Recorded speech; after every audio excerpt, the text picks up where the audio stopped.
When I was in college, I thought I wanted to be the CFO of a Fortune 500 company. So all throughout college, I worked really hard, studying in classes, passing classes in order to achieve this particular goal of getting the job of my dreams. My plan at the time was to start off as a staff accountant and then work my way all the way up to the CFO position. The thing that I didn't take into account though is that I didn't like the job. I thought that I would love working in the office setting. I thought I would love cubicles. I thought I would love the entire experience. But in fact, I did not like it at all and changed my mind within 6 months of graduation. This is what happens many times when we are starting any journey of our own. We believe that we know exactly what we want to do. So we set these big goals and these big plans only to discover along the way that this is not what we want at all. And after working with many clients over the past couple of years on their own organization journey, whether it be life or money, usually we pursue this journey wrong. So in today's video, I wanted to identify the 4 ways that you are probably doing your organization journey incorrectly and how you can change course and actually improve your journey. So let's go ahead and get started.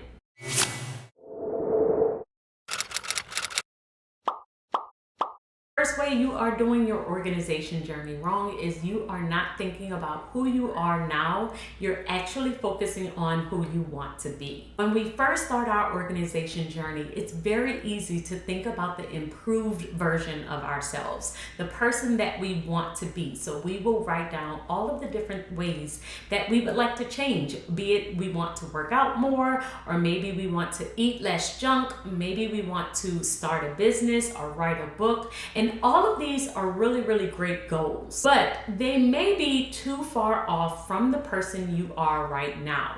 Whenever you start planning your life and you start to organize it, you need to think about the person that you currently are. If you're currently waking up at 7 a.m., then it might be too drastic of a change or too big of a first step to start waking up at 4:30 a.m. Many times we have to think about the person that we are currently and start organizing that person's life. So let's start by thinking of the person that you currently are.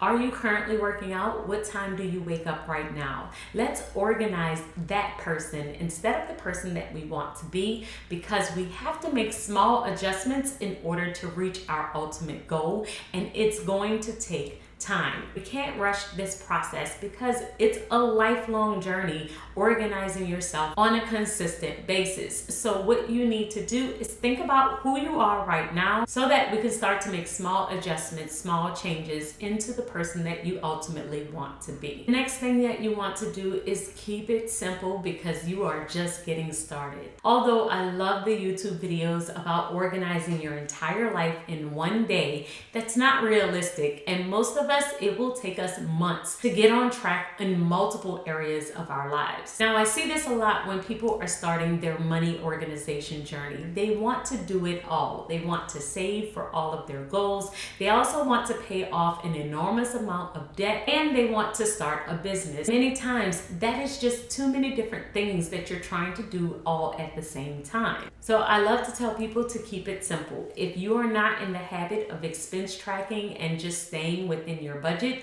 let's start there. Once we have that habit under control, then we can always add on more savings and paying off more debt. But we can't do it all at the exact same time. And the simpler you make this process, the easier it will be for you to actually do it. So make sure you are taking your time. If you are focusing in on one area, focus in on that area until you feel like you got it, and then move on to the next. Third way you are organizing your life wrong is you're not updating your systems. So many times we will have a system that is working for us, we will have a planner that is working for us, and it will be flowing really well until something happens in our lives. It could be a death in a family or a change of a job, or maybe you ended up moving across the state. But whatever the case may be, your organization system is no longer working. And many times when it happens, we will just start to blame ourselves and start to get frustrated that our habits and routines aren't staying the same, same or that we aren't consistent. But you have to give yourself a lot of grace here and make sure that you are updating your system. My systems change constantly, and every single month I will post a video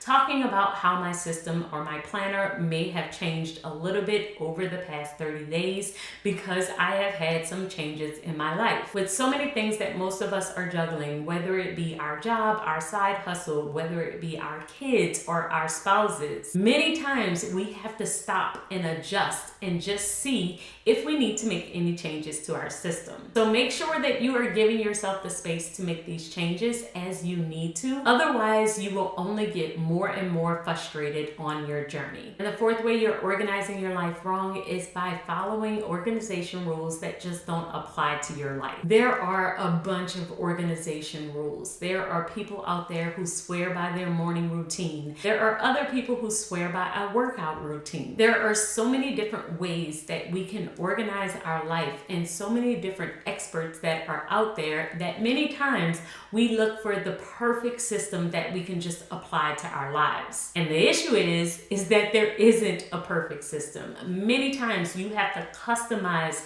your system to fit your life. This is why I believe planner peace doesn't really exist unless you are customizing your planner to fit your life. And it is the same way with organizing your money or any other system that you create. Many times we can take a system as a base, as a guide, and then start to tweak it in order to fit what's going to work for us. When you take that cookie cutter approach and you believe that someone else's system is going to fit perfectly into your life, you're pretty much setting yourself up for failure and a lot of disappointment. I live by a disc-bound letter size planner. So many times I will talk about my letter size planner and I will have someone in the comments that says that classic size is better, or this isn't transportable, or this doesn't work for me. And I will always say, that's okay if it doesn't work for you. I am just sharing what works for me. And the goal is that you take my system and you tweak it and you make it your own. Because whenever we create our system that fits our life, then it's always going to be perfect for us. So guys, those are my 4 ways that you're probably organizing your life wrong. Let me know in the comments below if you have any additional ways that you have organized incorrectly in the past and how you have adjusted so that now it works for you. I will see you all in my next video, and until then, keep organizing your life so that you can achieve your dreams. Bye guys.